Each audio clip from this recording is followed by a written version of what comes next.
Hi guys, welcome back to our YouTube channel cut to cut with Sid. రోజు నేను మీకు ఒక important topic చెప్తాను. ఎక్కడా స్కిప్ చేయకుండా క్లియర్గా వినండి. ఇఫ్ నేను స్లోగా చెప్తున్నాను అనుకుంటే స్పీడ్ చేసుకొని అయినా వినండి, కానీ స్కిప్ మాత్రం చేయకండి. బికాజ్ ఈ టాపిక్ అంత ఇంపార్టెంట్. టాపిక్ నేమ్ ఏంటంటే క్యాస్ట్ రిజర్వేషన్స్. ఈ టాపిక్ మొత్తం వినిన తర్వాత ఎప్పుడైనా క్యాస్ట్ రిజర్వేషన్స్ గురించి టాపిక్ వస్తే మీరు చాలా క్లియర్గా మాట్లాడతారు. అండ్ మీరు ఎప్పుడు ఎందుకు అసలు ఈ క్యాస్ట్ రిజర్వేషన్స్ అని క్వశ్చన్ ఎవరిని అడగరు. అండ్ ఆల్సో క్యాస్ట్ రిజర్వేషన్స్ పైన మీకు ఏదైతే ఒపీనియన్ ఉందో ఇన్ని రోజులు, అది కంప్లీట్గా మారిపోతుంది. టాపిక్లోకి వెళ్లే ముందు ఒకటి గుర్తుపెట్టుకోండి, అదేంటంటే నేను మీకు ఇప్పుడు ఎక్స్ప్లెయిన్ చేస్తుంది క్యాస్ట్ రిజర్వేషన్స్ గురించి, క్యాస్ట్ సిస్టమ్ గురించి కాదు. క్యాస్ట్ సిస్టమ్ అంటే మనకి ఎన్ని క్యాస్ట్స్ ఉన్నాయి అండ్ అవి ఎలా వచ్చాయి ఎక్సెట్రా ఎక్సెట్రా, ఆ డీటెయిల్స్ వాటి గురించి నేను అస్సలు మాట్లాడట్లేదు. నేను ఇప్పుడు మీకు చెప్పేది క్యాస్ట్ రిజర్వేషన్స్ గురించి. క్యాస్ట్ రిజర్వేషన్స్ అంటే మనకి ఆల్రెడీ ఉన్న క్యాస్ట్ని ఎలా గవర్నమెంట్ డివైడ్ చేసి కొన్ని క్యాస్ట్కి special schemes and special opportunities ఇస్తుంది, అండ్ ఎందుకు ఒక క్యాస్ట్కి ఎక్కువ ఆపర్చునిటీస్ అండ్ ఇంకొక క్యాస్ట్కి తక్కువ ఆపర్చునిటీస్ ఇస్తుంది అనే దానిపైన మనం మాట్లాడుతున్నాం. ఆ డీటెయిల్స్ ఈ వీడియోలో మీకు చాలా క్లియర్గా ఎక్స్ప్లెయిన్ చేసి చెప్తాను విత్ మై లైఫ్ ఎక్స్పీరియన్స్. నేను ఇప్పుడు మీకు చెప్పబోయే ఏ విషయం కూడా ఊహించుకోనో, లేకపోతే ఎక్కడో చదివిన మ్యాటరో, లేకపోతే ఈ వీడియో కోసం నేను రీసెర్చ్ చేసి స్క్రిప్ట్ రాసి చెప్తుందో అయితే కాదు. 100% నేను కల్లారా చూసింది అండ్ లైఫ్లో ఎక్స్పీరియన్స్ చేసింది మాత్రమే మీకు చెప్తున్నాను. Now without any delays let's get into the main topic. ఇప్పుడు మిమ్మల్ని ఒక 20 years బ్యాక్కి తీసుకెళ్తాను. ఆఫ్టర్ దట్ ఒక 100 years బ్యాక్కి కూడా తీసుకెళ్తాను. Be ready to get into the time machine. So నేను మా అక్క చిన్నప్పుడు, అంటే ఒక 20 years బ్యాక్, సికింద్రాబాద్లో ఉండే Tivoli theatre back side centenary high school అనే ఒక గవర్నమెంట్ స్కూల్లో చదువుకునే వాళ్ళం. నేను till 7th చదివాను, మా అక్క till 10th కంప్లీట్ చేసింది. ఆ స్కూల్లో 80%, in fact 90% SC, ST, BC caste ఉన్న స్టూడెంట్స్ చదువుకునేవాళ్ళు. నేను మా అక్క ఓసీ క్యాస్ట్. అయితే మా అక్క ఫ్రెండ్స్ నుంచి, నా ఫ్రెండ్స్ నుంచి పదే పదే ఒక మాట వినిపించేది. అదేంటంటే, మీరు గొప్పోళ్ళరా మీకేంది, మీరు గొప్పోళ్ళరా మీకేంది. ఈ రోజుల్లో అనుకోవట్లేదు, కానీ అప్పట్లో మాత్రం ఇదొక స్టాండర్డ్ వన్ లైనర్. అండ్ ఇంకొక ఫన్నీ ఫ్యాక్ట్ ఏంటంటే, టీచర్స్ కూడా, ఆ స్కూల్ టీచర్స్ కూడా, మీరు ఎందుకు ఈ స్కూల్ చదువుతున్నారు, వేరే స్కూల్లోకి వెళ్ళి జాయిన్ అవ్వచ్చు కదా అనేవారు. సో నేను ఒకసారి మా మమ్మీ దగ్గరికి వెళ్ళి, మమ్మీ మనం గొప్పోళ్ళమా అనేసి అడిగాను. వెంటనే మా మమ్మీ, ఎవర్రా నీతో ఈ మాట అనింది ఇలా అనేసి డైరెక్ట్గా అడిగింది, శుద్ధి లేకుండా. సో నేను మా మమ్మీకి చెప్పాను, ఇలా క్లాస్లో నా ఫ్రెండ్స్ చాలా మంది మాటికి అంటున్నారు, మీరు గొప్పోళ్ళరా మీకేంది, మీరు గొప్పోళ్ళరా మీకేంది అని చెప్పాను మమ్మీ. వెంటనే మా మమ్మీ పక్కన ఉన్న మా అమ్మమ్మ విని ఫస్ట్ నవ్వింది.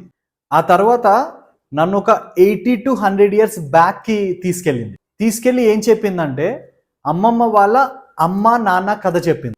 ఇప్పటి నుంచి కొంచెం క్లియర్గా వినండి. నేను, మా మదర్ వాళ్ళ మదర్, అంటే నాకు అమ్మమ్మ ఈ స్టోరీ చెప్తుంది. ఎవరి గురించి చెప్తుంది? వాళ్ళ అమ్మ నాన్న గురించి. అండ్ చెప్తుంది ఎవరు? వాళ్ళ ఓన్ డాటర్. స్టోరీ వినండి, చాలా ఇంట్రెస్టింగ్గా ఉంటుంది. అండ్ క్యాస్ట్ రిజర్వేషన్స్ మీద మీకు ఫుల్ క్లారిటీ వచ్చేస్తుంది. ఇప్పుడు ఆ స్టోరీ స్టార్ట్ చేసే ముందు మీకు వాళ్ళ నేమ్స్ చెప్తాను క్లారిటీ కోసం. మా అమ్మమ్మ పేరు సత్యవతి, అంటే ఎవరైతే ఈ స్టోరీ చెప్తున్నారో తను సత్యవతి.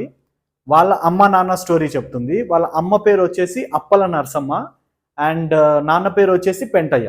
సో మా అమ్మమ్మ వాళ్ళ ఫాదర్, అంటే ఈ పెంటయ్య, 80 to 100 years బ్యాక్ ఒక బస్ డ్రైవర్. ఆ రోజుల్లో బస్సెస్కి ఓన్లీ డ్రైవర్, కండక్టర్ ఉండేవాడు కాదు.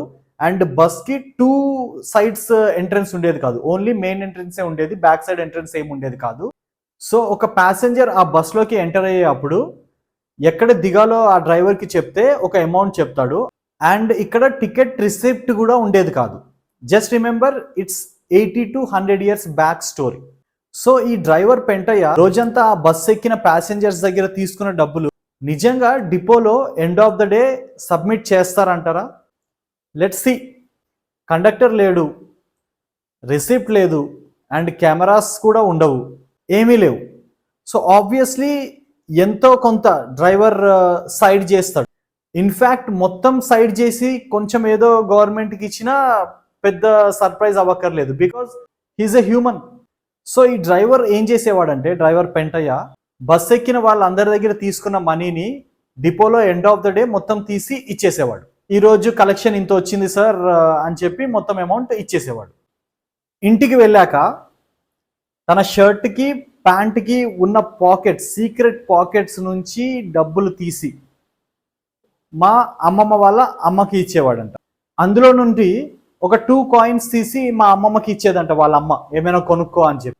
ఇంకా మిగతా కాయిన్స్ అన్ని తీసి ఒక పెద్ద ట్రంక్ పెట్టెలో వేసేసేదంట. అలా ఆ మనీని తీసి ఆ ట్రంక్ పెట్టెలో ఉన్న మనీతోనే ఆ bus driver and his wife చాలా పొలాలు, చాలా ఆస్తులు కొని రిజర్వ్ చేసుకున్నారంట ఒక పక్కకి. అంటే ఒక 4 తరాలు వాళ్ళు బతికే అంత ఆస్తిని రెడీ చేసుకొని పెట్టుకున్నారు. సో నాకు ఇక్కడ ఒక క్వశ్చన్ రేజ్ అయింది. 100 ఇయర్స్ నుంచి 20 ఇయర్స్కి వచ్చాయండి. చిన్నప్పుడు నేను అమ్మమ్మని ఏమడిగానంటే, అమ్మమ్మ ఏదైతే బస్ డ్రైవర్ జాబ్ మీ ఫాదర్కి ఉండేదో ఆ జాబ్ వేరే వాళ్ళకు కూడా వస్తుంది కదా, సో వాళ్ళు కూడా హ్యాపీగా సంపాదించుకొని బాగుంటారు కదా, సో ఎందుకు మనల్నే నన్నే అంటున్నారు మా ఫ్రెండ్స్, మీరు గొప్పోళ్ళరా అని అడిగాను. ఆ క్వశ్చన్కి అమ్మమ్మ ఏం ఆన్సర్ చెప్పిందంటే, అలా అంత ఎక్కువ మనీ వచ్చే జాబ్స్ ఆ రోజుల్లో అందరికీ ఇచ్చేవాళ్ళు కాదురా, ఓన్లీ ఒక క్యాస్ట్కే రిజర్వ్ చేసేవాళ్ళు అప్పట్లో ఉన్న బ్రిటిషర్స్ అండ్ ఇండియన్ రూలర్స్. ఆ క్యాస్ట్ ఏంటంటే OC. And few percentage of jobs BC వాళ్ళకు కూడా వెళ్ళేవి with recommendations. So out of 4 caste SC, ST, BC, OC, 90% of the big positions, పెద్ద పొజిషన్స్ ఉండే 90% ఆఫ్ జాబ్స్ కంప్లీట్గా ఓసీకి వెళ్ళేవి. అండ్ ఒక 10% బీసీకి ఇచ్చి మిగతా చిన్న జాబ్స్ అన్నిటిలో మిగతా ఎస్సీ, ఎస్టీని పెట్టేవాళ్ళు. బికాస్ ఆఫ్ విచ్ అప్పట్లో ఆ పెద్ద పొజిషన్స్లో ఉన్న ఆ ఓసీ క్యాండిడేట్స్ మొత్తం సంపాదించేసుకొని వాళ్ళ నెక్స్ట్ 4 తరాలు తినే అంత ఆస్తులు రెడీ చేసి పక్కకు పెట్టుకున్నారు. సో ఆ టైంలోనే వాళ్ళకి కావాల్సిన దానికంటే ఎక్కువ సంపాదించేసుకొని సైడ్ చేసుకోవడం వల్ల ఇప్పటికీ వాళ్ళలో మ్యాక్సిమం పర్సంటేజ్ ఆఫ్ పీపుల్ ఇంకా కూర్చొని తింటూనే ఉన్నారు. ఇక్కడ నేను ఈ వీడియోలో ఎక్కడ సబ్ క్యాస్ట్ గురించి అసలు మాట్లాడట్లేదు. ఎగ్జాంపుల్ ఎవరు ఈ రాజులు, చౌదరీలు, నాయుడులు, రెడ్డిలు వాళ్ళ గురించి అంటే వాటి గురించి నేను అసలు మాట్లాడట్లేదు. బికాజ్ ఆ మాటలు, ఆ వర్డ్స్ వింటేనే నాకు చాలా చిరాగ్గా ఉంటుంది. So I don't want to talk about that shit. ఇప్పుడు ఇమ్మీడియట్గా మీకు ఒక క్వశ్చన్ రేజ్ అవుతుంది. అదేంటంటే, అరే మేము కూడా రెడ్డిసే, మేము కూడా చౌదరీసే, నాయుడుసే, బట్ మా దగ్గర ఇప్పుడు డబ్బులు లేవు కదా, ఎలా చెప్తున్నావు నువ్వు అనేసి. మీరు ఈ క్వశ్చన్ అడిగే ముందు ఒక్కసారి మీ ఇంట్లో మీ అమ్మమ్మ, తాత ఎవరైనా ఉంటే వాళ్ళ దగ్గర కూర్చొని సీరియస్గా అడగండి, అమ్మమ్మ ఆర్ తాత మనకి ఎంత ఆస్తి ఉండేది అని. కథలుగా చెప్తారు మీకు ఎంత ఆస్తి ఉండేదో. మరి ఇప్పుడు ఆ ఆస్తి లేదు కదా అంటే దీనికి ఆన్సర్ చెప్పే అవసరమే లేదు. బికాజ్ మీ ఫోర్ ఫాదర్స్ మీ వరకు ఆ ఆస్తిని రాకముందే ఫినిష్ చేసేసారు, అంటే గాల్లో కలిపేశారు ఆ ఆస్తిని మొత్తం. సో ఇదంతా చూస్తూ ఉన్న అప్పటి గవర్నమెంట్ అలానే కామ్గా ఉంటుందా? తినండి, సంపాదించుకోండి ఇంకా బాగా అని చెప్పి? నో కదా. ఒక కాన్స్టిట్యూషన్ని ప్రాపర్గా డ్రాఫ్ట్ చేసి ఇంట్రడ్యూస్ చేసింది మన గవర్నమెంట్ ఆఫ్ ఇండియా. ఇప్పుడు అది ఎవరు రాశారు, ఎలా రాశారు, ఎప్పుడు ఇంట్రడ్యూస్ చేశారు, ఇవన్నీ నేను చెప్పను. బికాజ్ సింపుల్గా కాన్స్టిట్యూషన్ అని మీరు గూగుల్లో కొడితే మొత్తం డీటెయిల్స్ క్లియర్గా వచ్చేస్తాయి. అండ్ ఇదంతా అందరికీ తెలిసిన విషయమే. సో ఈ కాన్స్టిట్యూషన్ డ్రాఫ్ట్లో మెయిన్ పాయింట్ ఏంటంటే, ఇన్ని ఇయర్స్ లీస్ట్ ఇంపార్టెన్స్ ఇచ్చిన క్యాస్ట్ ఏవైతే ఉన్నాయో వాటిని మెయిన్గా పెట్టి, అండ్ మెయిన్ ఇంపార్టెన్స్ ఇచ్చిన క్యాస్ట్ ఏదైతే ఉందో అండ్ 1 or 2, సో వాటికి లీస్ట్ ఇంపార్టెన్స్ ఇస్తూ కాన్స్టిట్యూషన్ని డ్రాఫ్ట్ చేసింది. సింపుల్ వర్డ్స్లో మీకు క్లియర్గా అర్థమయ్యేలా చెప్పాలంటే, 4 క్యాస్ట్లో ఫస్ట్ జాబ్ రిజర్వేషన్ వచ్చేసి ఓసీ, తర్వాత బీసీ, తర్వాత ఎస్సీ, ఎస్టీ. ఇప్పుడు దాన్ని ఎలా చేశారంటే, ఫస్ట్ ఎస్సీ, ఎస్టీ, తర్వాత బీసీ, తర్వాత ఓసీ. వీడియో ఇక్కడితో అయిపోలేదు, కన్క్లూజన్ ఇంకా ఉంది. ఈ క్యాస్ట్ రిజర్వేషన్స్ ఇండియాలో మోర్ దెన్ 70 ఇయర్స్ నుంచి ఉన్నాయి. అండ్ ఈ క్యాస్ట్ రిజర్వేషన్స్ ఆపేసి మెరిట్ రిజర్వేషన్స్లా ఇండియా ఏమైనా చేంజెస్ చేస్తుందా అంటే, నా ఒపీనియన్ ప్రకారం chances are very very very low. And in fact ఇంకొక 100 ఇయర్స్ వరకు చేసే ఛాన్సెసే లేవని కూడా నేను చెప్తాను. ఇంత గట్టిగా ఎలా చెప్తున్నావు అనేసి అడిగితే నా నుంచి ఒకటే answer, Indian politics. Indian politics అంటే పొలిటికల్ పార్టీస్ అంటే పొలిటీషియన్స్, అండ్ పొలిటీషియన్స్కి కావాల్సింది ఏంటి? ఓట్స్. ఈ ఓట్స్ కోసం మన పొలిటికల్ పార్టీస్ మనల్ని క్యాస్ట్గా డివైడ్ చేసి 3:1 గేమ్ ప్లే చేస్తున్నారు. ఎగ్జాంపుల్, ఒక స్టేట్లో 4 lakhs పాపులేషన్ ఉంది అనుకుందాం.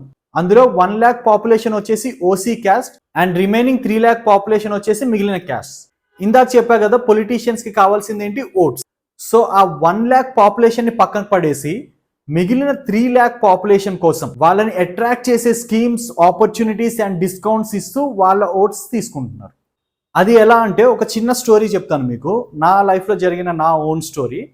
సో నా ఇంటర్ కంప్లీట్ అయిపోయిన తర్వాత నేను అలా దారిలో వెళ్తుంటే ఒక గోడకి, ఒక వాల్కి ఒక పోస్టర్ చూశాను చిన్నది. ఆ పోస్టర్ దేని గురించి అంటే బ్యాంక్ జాబ్స్ అండ్ ఎలిజిబిలిటీ ఏంటంటే ఇంటర్మీడియట్ అనేసి ఉంది.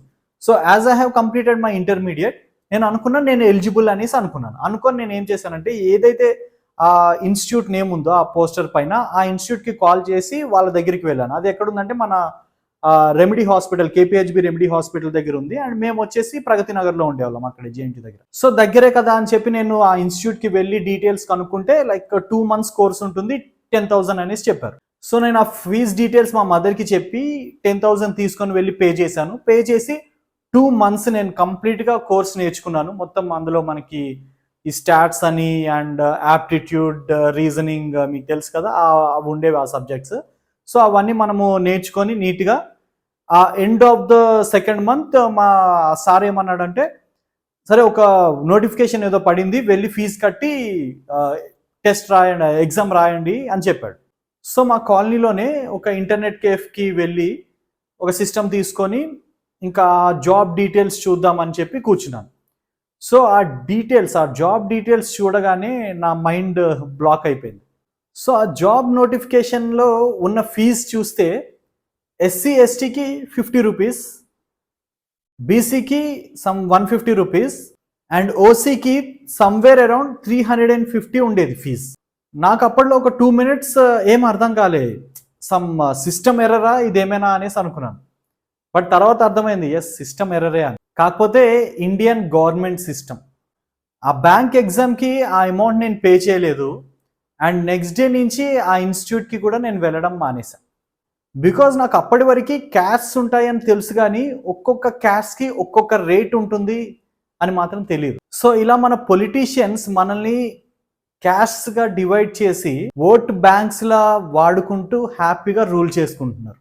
This is one of the biggest reason మన యంగ్ జనరేషన్ గవర్నమెంట్ జాబ్స్ని పక్కన పెట్టేసి కంప్లీట్గా ప్రైవేట్ జాబ్స్ పైనే డిపెండ్ అయిపోతున్నారు. బికాజ్ ప్రైవేట్ జాబ్స్లో నీకు ఒక టెస్ట్ పెడితే, ఒక అసెస్మెంట్ పెడితే, నీ caste OC, SC, ST, BC or whatever the hell, దాన్ని చూసి జాబ్ ఇవ్వరు. నీకు ఎంత మెరిట్ ఉంది, నువ్వు ఎంత మార్క్స్ సెక్యూర్ చేసావు, దానితోనే వాళ్ళు లోపలికి అలౌ చేస్తారు, నీకు జాబ్ ఇస్తారు. ఇండియాని బ్రిటిషర్స్ ఎలా అయితే డివైడ్ చేసి రూల్ చేశారో, ఇండియాకి ఇండిపెండెన్స్ వచ్చిన తర్వాత కూడా ఇండియన్స్ని మన ఇండియన్ రూలర్స్ అలానే డివైడ్ చేసి రూల్ చేస్తున్నారు. There is no difference. So ఈ క్యాస్ట్ రిజర్వేషన్స్ అనేది never ending story, because they want votes and we are bloody goats. That's about the video guys. ఈ వీడియో ఎలా అనిపించిందో మీరు కామెంట్స్లో చెప్పండి. లైక్ చేయండి, షేర్ చేయండి అండ్ సబ్స్క్రైబ్ చేయండి. Cut with Sid.